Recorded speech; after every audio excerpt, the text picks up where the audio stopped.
Hi everybody, it's Lew, and this is Michael Jeffrey, and we're going to ask him 2 questions and see if he can give us an honest answer. Hi Michael. Hello. Hello. What, have you ever heard the name Harry Potter? Absolutely. You've heard that name? Yes. Huge Pretty fan. much all the planet knows. Have you ever heard the name Yahusha? I have not. Really? Really? Well, there's my point. I was just wanting to ask Michael if he knew. Thank you. Hey, this is Lew. I want to thank Michael for being interviewed on that question I asked him in this video. And he may not agree with what I'm about to say, and that's okay. Not many of you out there will, because you've been taught something that isn't true. This white stone that I keep showing you has a name written on it that the only person that can understand it is the person that receives it. I'm not talking about this literal stone, but in Revelation 2, verse 17, there's a name. It's Yahusha, and that is 5 letters. And there's a lot of people that don't like that name, but his name is Hebrew. It's not going to turn into something else. It's going to be always the same thing. Netanyahu is the man's name who is currently the prime minister in Israel, the state of Israel. And his name doesn't change because English people or Greek or Latin-speaking people, which they're hard to find now, but it doesn't change. His name is what it is. It's Hebrew. And when you read the NIV or the NASB, you see the word Jesus all over the place. But that name doesn't mean what people think it does. It says in the footnotes or whatever, it says that in the concordances that it means the Lord saves, or the Lord is salvation. Okay? Jesus. Now, where is it getting that? As a translation or a transliteration? It's not either one. But a transliteration is the sound of a word as it really sounds in the language that it comes from. But people have been not taught, and because they're ignorant, they have no idea. In this video that I just made, real short, it was only less than a minute, I think, with Michael, who I just met, and I was in a store, and I just said, I wonder if he'd answer a question. I could go through thousands of people, and they would all say basically what Michael said. No, I haven't ever heard that name, because they're not taught the name. They're taught a fake name, and the fake name is the one everybody thinks is the name of the Messiah. They don't even know when he was born.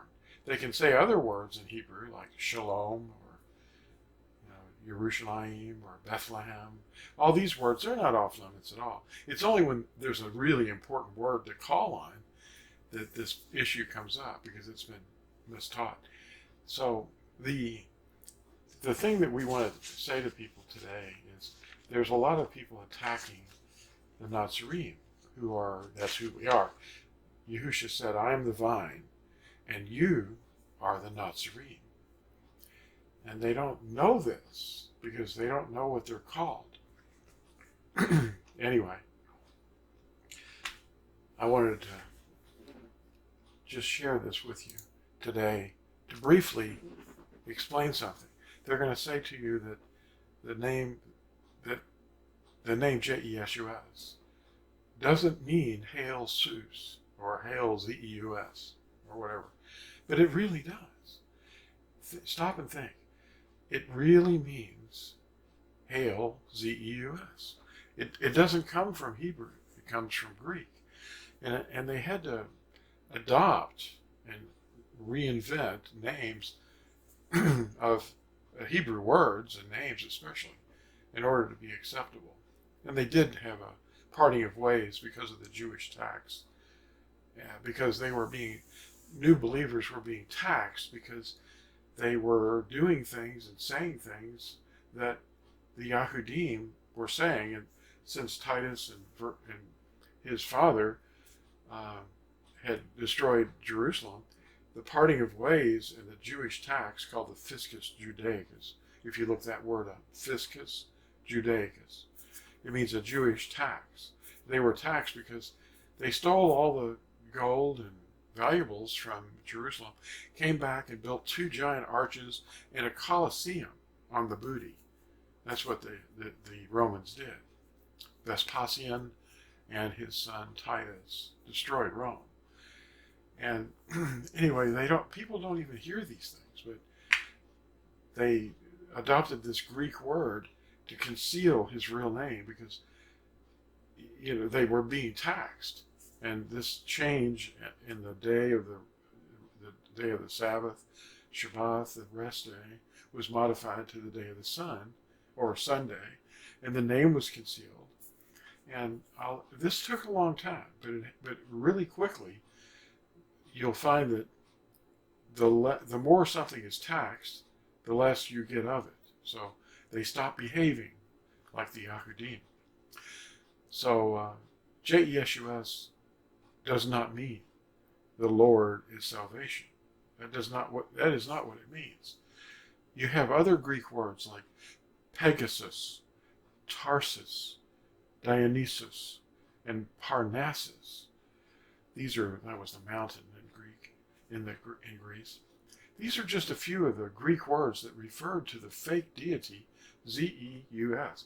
In Poland, they spell J-E-S-U-S, J-E-Z-U-S, J-E-Z-U-S. What possible motive would anyone have for replacing the true name with a Greek word containing an S-U-S in it? And then, knowing how people are, they just accept what they're told, and it really does mean Hail Zeus. That's what it means. I'm sorry for saying that name, but I don't call on that name. It shouldn't even be on my lips. We're not even supposed to say the names of pagan deities. If you read Exodus 23, verse 13. It's mentioned again in Psalms, in the Psalm 68, I believe. Well, we can't deny Yahusha. He has one name. It says in Acts 4:12, there's only one name. And it's just, what are we doing when we see the Olympic Games? Who is that about? Is that about J-E-S-U-S? Well, it's not about the person they're referring to, but it really is about a way of hailing Z-E-U-S.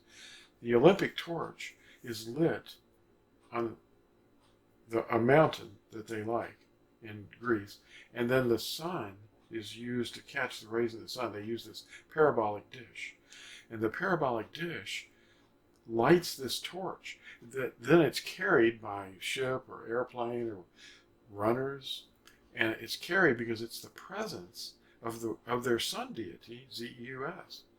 The sun's presence, and then it lights an altar. They call it a cauldron, but it's the altar of Zeus wherever the games are being played, in order so the presence of Zeus, the fire, can enjoy the games. And look up fossilizedcustoms.com/Greek.html. I'll put the link down, and you can look at that. The whole world has been deceived, and we need to wake them up, and that's what we're here for. We're not here to be mean or just argue, but we're here to reveal the truth, and the truth will set you free. Thank you for watching, and we'll see what number 32 does. Thank you.